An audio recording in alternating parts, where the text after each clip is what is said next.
Possessiveness. இதுக்கு நீ காதல்னு பேர் வச்சா அந்த காதல் ரொம்ப நாளைக்கு உயிரோட இருக்காது.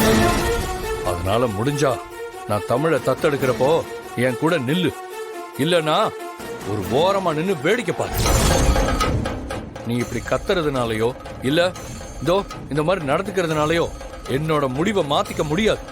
நீங்க தமிழை நல்லபடியா பாத்துக்கிறதுக்காக தத்தெடுக்கிறேன்னு சொல்றீங்க, எல்லாமே சரிதான். ஆனா நீங்க அதுக்கு தமிழோட பெத்தவங்க கிட்ட இருந்து முழு அனுமதி வாங்கணுமே. இந்த விஷயத்துல நீங்க பாரதி கிட்ட பேசுனீங்களான்னு எனக்கு தெரியாது. சரி, பாரதி நீங்க சொல்றத கேக்குறாங்கன்னு வச்சுக்கலாம். ஆனா நாளைக்கு தமிழோட அப்பா வந்து என் பொண்ண என் அனுமதி இல்லாம எப்படி நீங்க தத்தெடுக்கலான்னு கேட்டா உங்கள்ட்ட சொல்றதுக்கு என்ன பதில் இருக்கு? அவரோட கன்சென்ட் இல்லாம நீங்க தத்தெடுக்க முடியாதுல்ல. அது கூட தெரியாம தானே இந்த ஏற்பாடெல்லாம் பண்ணிருக்கீங்க. நந்தினி, உங்களோட கேள்விக்கு என்கிட்ட பதில் இருக்கு. அப்படியே தமிழோட அப்பா என்கிட்ட வந்து கேட்டா கஷ்டத்துல அவங்கள விட்டுட்டு போன உங்களுக்கு இப்ப வந்து கேள்வி கேட்கறதுக்கு எந்த உரிமையும் இல்லைன்னு நான் அவர்கிட்ட பதில் சொல்லிக்கிறேன். அப்படிப்பட்டவரு ஒரு அப்பாவாவே இருக்க முடியாது. இங்க பாருங்க, நான் சொல்றதை எல்லாருமே நல்லா கேட்டுக்கங்க. தமிழுக்கு நான் அப்பாவா இருந்தா மட்டும்தான் அவளோட வாழ்க்கை சந்தோஷமா இருக்கும்னு நான் நம்புறேன்.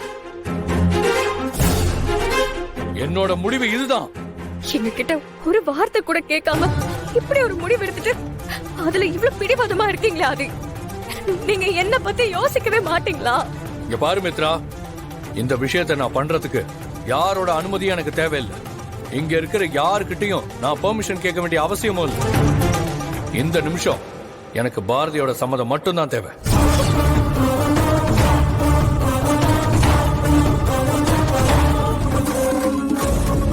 கேட்டியா?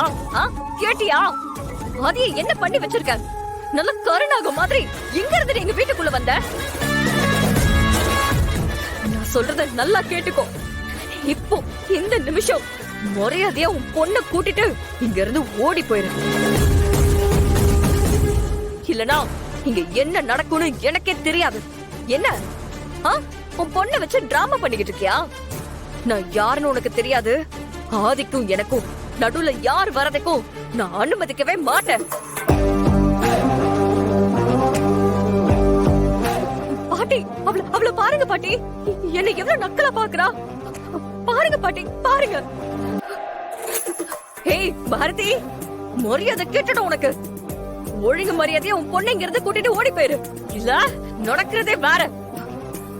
சார், நீங்க தமிழ உங்க பொண்ணா தத்தெடுக்கிறதுக்கு